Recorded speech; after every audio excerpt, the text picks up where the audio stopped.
Good day. I'm Rosemary Chijindu, your anchor on the show called My Experience, where we connect mentors to mentees.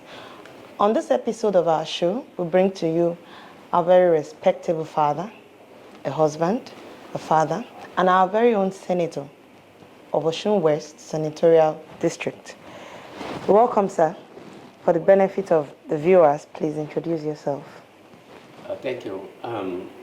Senator Engineer Adelere Adeyemi Oriolowo, FNSC,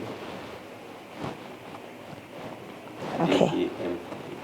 DPM, Okay. From what senatorial district, sir? representing Osun West Senatorial District in 9th National Assembly. Thank you. Went through to get to the top. Of course, that is a very big question. It's a very big, in summary, I can just tell you that I rose from ground to where God has put me today. Amen. I want to tell you that I was born into a family of a struggling parents. My mom was the only child of her parents. Incidentally, she didn't know her father, having lost her father when her pregnancy, when she was 6 months in her mother's womb. So it was the mother that raised her up. So it was a struggling family. I attended primary school, Baptist Day School, Kyodo. And from there, in primary 5, I gained admission to Baptist High School. There was no money. I had to follow my mother to Ivory Coast to go and keep shop, being a shopkeeper for 1.5 years. Of course, in that place, I quickly learned French. Within 3 months, I was able to speak French fluently, and I was put in charge of a shop where my daily sales or daily return was on the average about 2.5 million Nigerian pounds then. It was in 1968. So we are using pounds. So it was, was in Ivory Coast where in a shop where my daily sales was the average of 2.5 million pounds per day. Of course, after 1.5 years, my father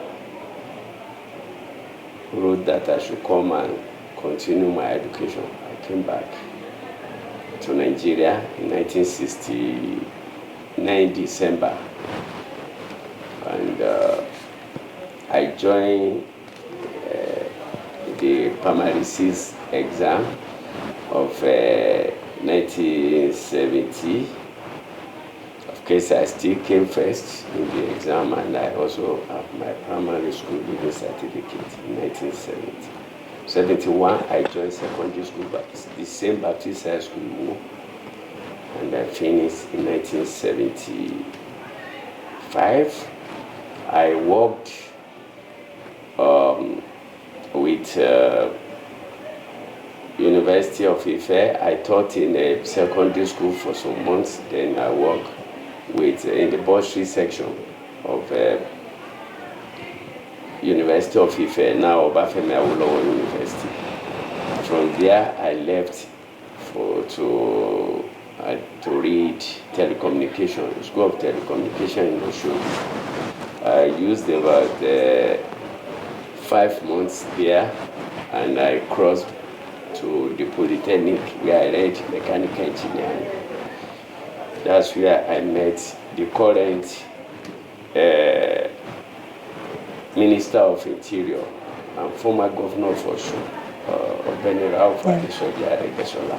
We were classmates, and by stroke of accident of history, we also did our IT Suez in Kano, 1977 together.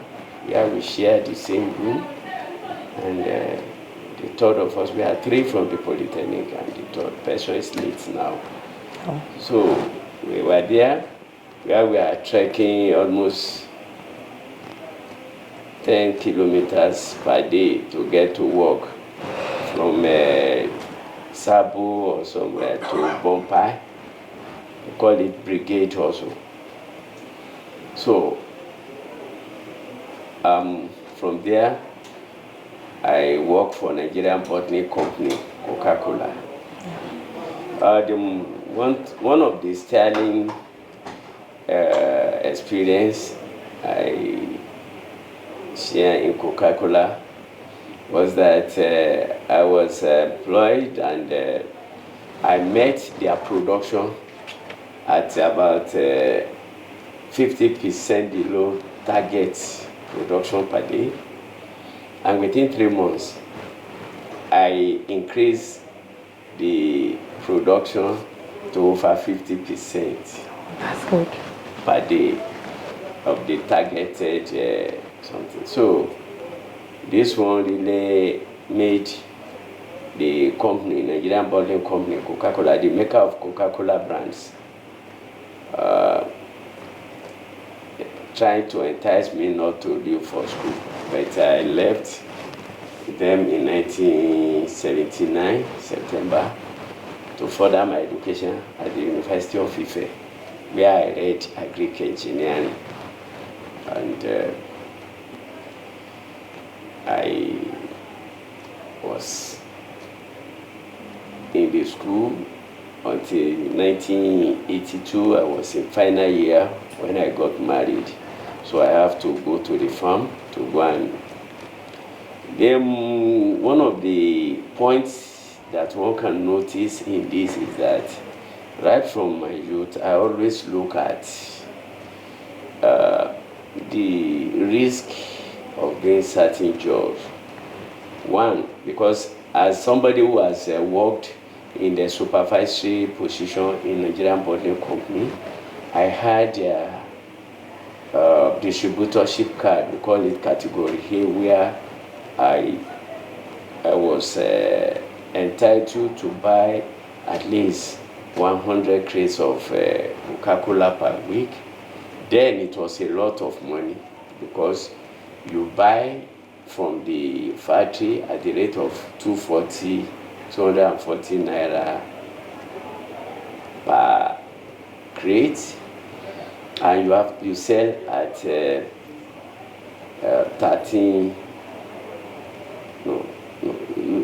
naira 40 kobo. You buy at 2 naira 40 kobo, but you sell at 13 naira to the wholesaler, those who will retail it. You sell at 13 naira. So it was a lot of money there. But I didn't choose that one. I chose to go to the farm. Why? One, I know that there could be slump in the Coca-Cola market, which can embarrass me as a family man. Two, I know that if I finish and I join civil service, it is only agriculture as a business that the Nigerian Constitution allow any civil service to engage in. Yes. So, in order not to run foul of the law of the land, I chose the farming, and that is where I am up to today. I can tell you that I'm a successful farmer by my own standard and by the standard of those who are looking at it. Having moved from about 3 acres of land to over 500 acres of land now. So, and with a lot of premium farming enterprise items. So from there, I joined civil service in 1986. I joined the World Bank Assisted Project, ONADEP, that is Oyo North Agric Development Project. It was being implemented in 3 local governments then. They are big local governments. The whole Oyo state was 12 local governments, out of which Oyo North has 3. So it was that 3 local government that we are operating in. We call it Enclave Project. From there, it was expanded to statewide. Oyo State, I was there. I was employed as a puppy engineer, agric engineer too, in charge of tractor iron unit manager and management. And I rose from the position to become a permanent secretary in Osun State.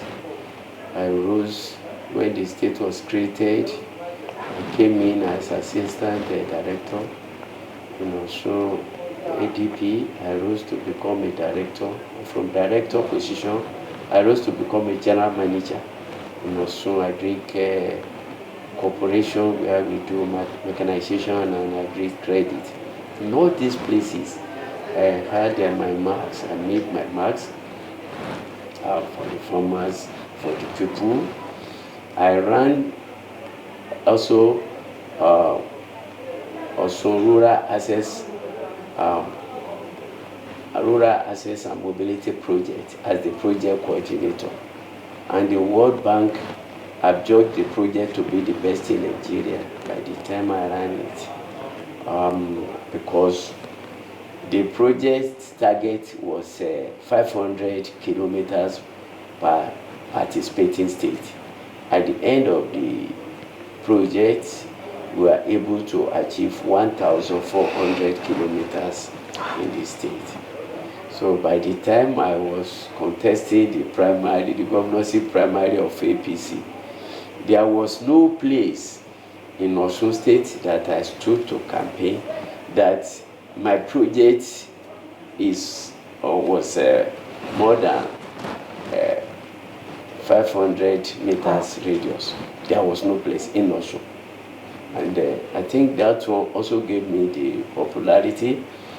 I was able to touch every nook and cranny of Osun State, especially the rural areas. I was able to open some historical roads, like there is a place in, we call it SRK and Esaudo.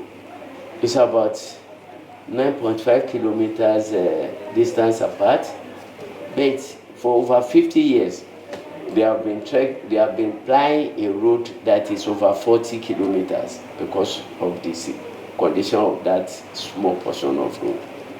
During my time in ramp, I was able to do the road, and they are very happy.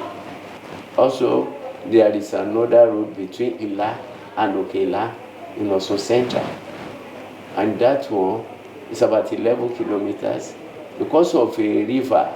We call it Oyaduni, and for over 53 years, they have been plying a route that is almost 60 kilometers from Ila to Ora, and so on and so forth. I was also able to complete that bridge and the road. A lot more. So I was appointed permanent secretary on the 10th of July 2013. So, and that was where I was until 2016, when I retired as permanent secretary, and the governor asked me to stay behind to take charge of all the rural projects that are being assisted by the World Bank or any other donor agents. I was there until 2018 December, when I resigned to go and contest for the position of a senator. And here I have been since then. And I want to let you know that that is the simplest way of seeing this, because a lot of things were in between. Yes. It was sufficient to say that God has moved me from one step to another, from grass to grace. from grand to Yes, grass, and yes. from grass to grace. Yes. I thank God. In all this, we're going to ask, did you ever encounter hurdles? And how did you overcome it? You felt, oh, this is so tough. Can I ever be able to make it? Well, Coming I up. think as I said earlier on, my early life has been characterized by struggling, a situation whereby before we can get money for our midday meal, me and my junior brother is a medical doctor now. He has the biggest of the Clinics. one of the biggest hospitals in the Wow. Northeast, not only in Yola, it's in Adamawa State, in Yola, Peace Hospital. The two of us and our siblings, because of course those ones are small, it was myself, my junior brother, and my immediate sister that were involved in the running around. So before we can get 2 pence to go to school in the morning, we have to wake as early as 4 a.m. to go to bakery, buy bread and orchids to vehicle that are buying Iwoto Shogbo then. So we have to sell the bread in the morning before we go to school so that we can get the money, 2 pence to go to have our midday meal in the primary school. And this we did until I entered secondary school. When I was in secondary school too, I have to go and plug, buy orange trees, plug it, load it in the bags and take it to the railway station. I will sell some of it to this station master family and wives, so that I will get money to buy tickets to bring the remaining one to Mina. I usually come through local, we call it local train. It's not fast. Yes. It has to stay to stop at every station, so that I will be, as we get to every station, I sell part of it until I get to Mina, where I will hawk the remaining one. You see, this hawking of orange I did until I entered the Polytechnic. In fact, in my part 2, ONG part 2, the Polytechnic, I was hawking one day and I met a girlfriend, one of my girlfriends. So since that day, I was selling wholesale, not hawking it anymore. Sari. I didn't do retailing. Okay. And that is an interesting thing. And of course, nobody knew. I was happy doing it. We are always very happy doing it. Go to the farm, do small farm to assist our parents. I mean, I think it was an interesting background. Yes. Looking back right now, it's really going to be interesting. Yes. But at that time, it may not seem so interesting. All that easy. But of course, we did not feel depressed. We did not feel bad, because we thought that was how life should be. You know, we are born into that struggle. Yes. So we thought that that's how life should be. It's not. We don't know that there's any other better life somewhere, except when we visit friends, we eat Christmas or Easter food with them. You know, that's the only time you eat rice with chicken. Thank you very much. Who did you even look up to? Did you have anybody you looked up to say, tomorrow I want to be like this person? Oh, well.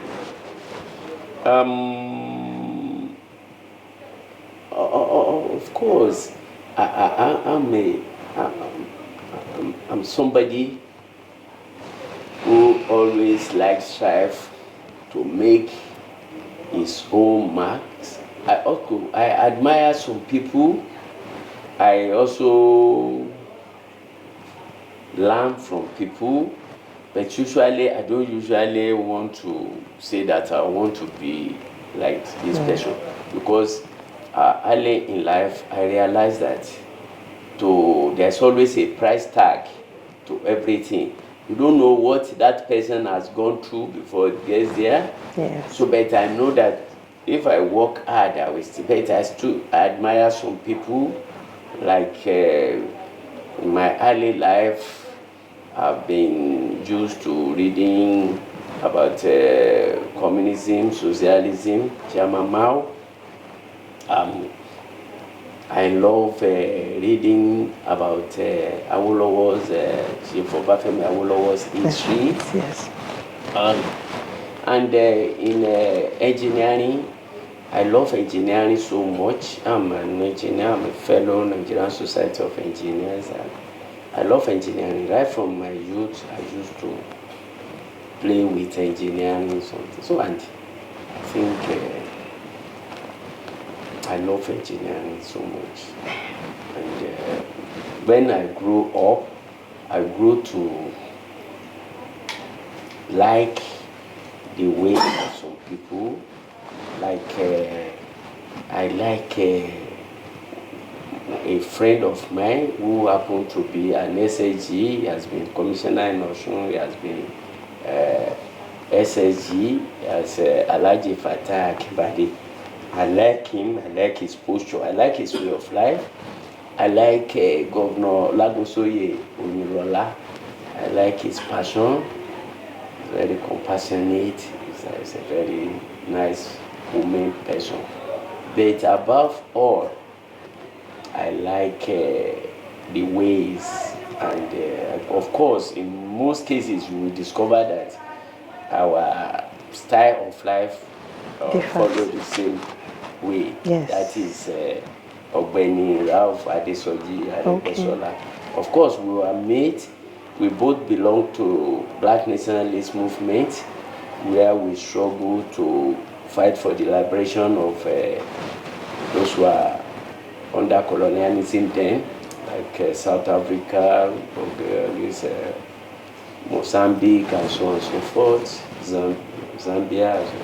So we were together in that group when we were in the Polytechnic. And I like him, and I still like him up to now.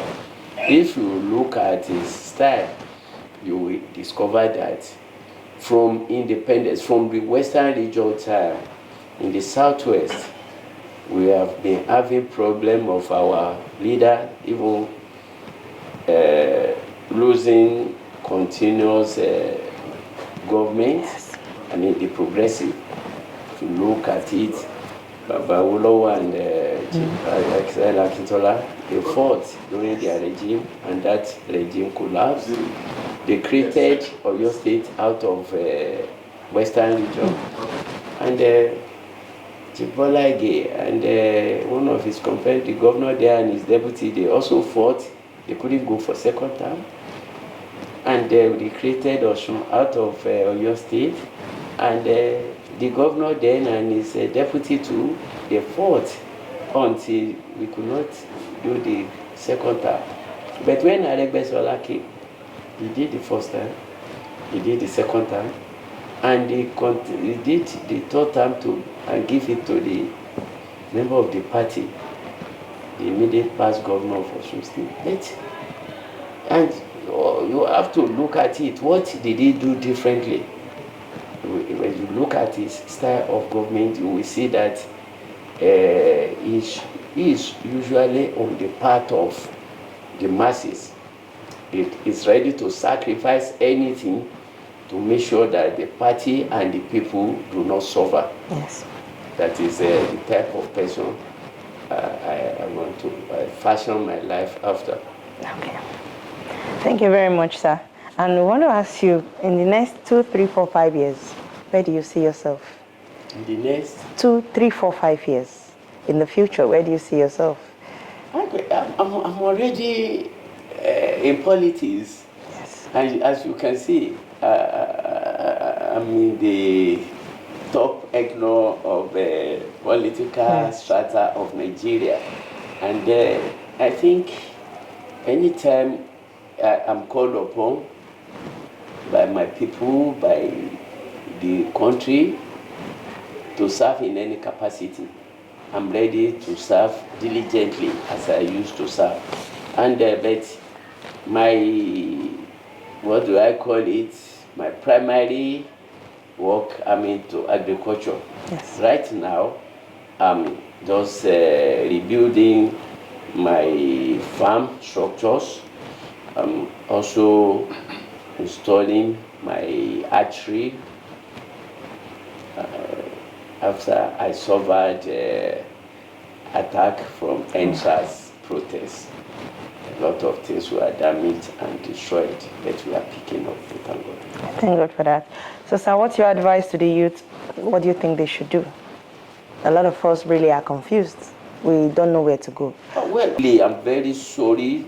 Unfortunately, I think it is the parents of our generation that miss it all, because when we are young, we are taught to work, not to beg. Yes. The youth of nowadays are being taught on how to beg and not how to work. So most of them are not workers, they are beggars. And that summarizes everything. But it's as a result of the background. Those who suffered like me, they will say on the platform of saying that they don't want their children to suffer like they suffered, they now pamper them to the extent that they don't know. So I'm advising the youth of nowadays to try as much as to work, to be productive. They should not be looking for white-collar job alone. You see, unfortunately, this nepotism has really taken charge. Everybody will be one of the things, challenges I face here is to get job for people. I do it because I cannot use my constituents' youth as guinea pig. But it's something I hate. It has built up incompetency and lack of commitment for the job. It has really drawn us back. So we need productive youth. Youth should not be saying that they want to go to politics alone. Of course, politics should not be seen as the ultimate. They should be productive. Youth should go back and work. A situation whereby our imports or importation is far, far above our exportation. Yeah. It's not going to work well. You see, they should imbibe the old culture of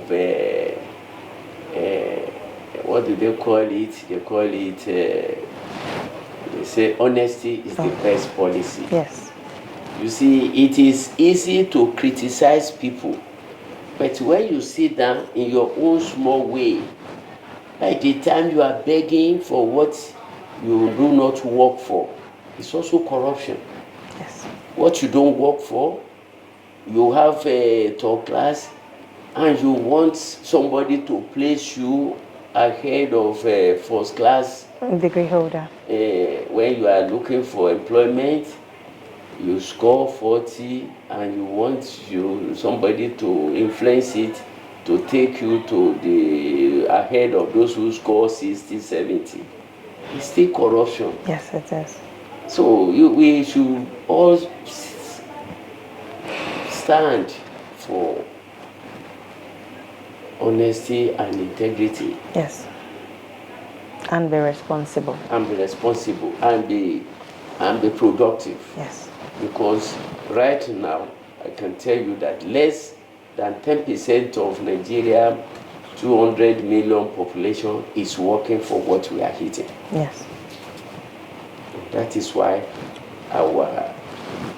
we may not have a balanced A ratio, especially on agriculture. budget. Every year we have to borrow to augment our budget. It's experience where we connect mentors to mentees.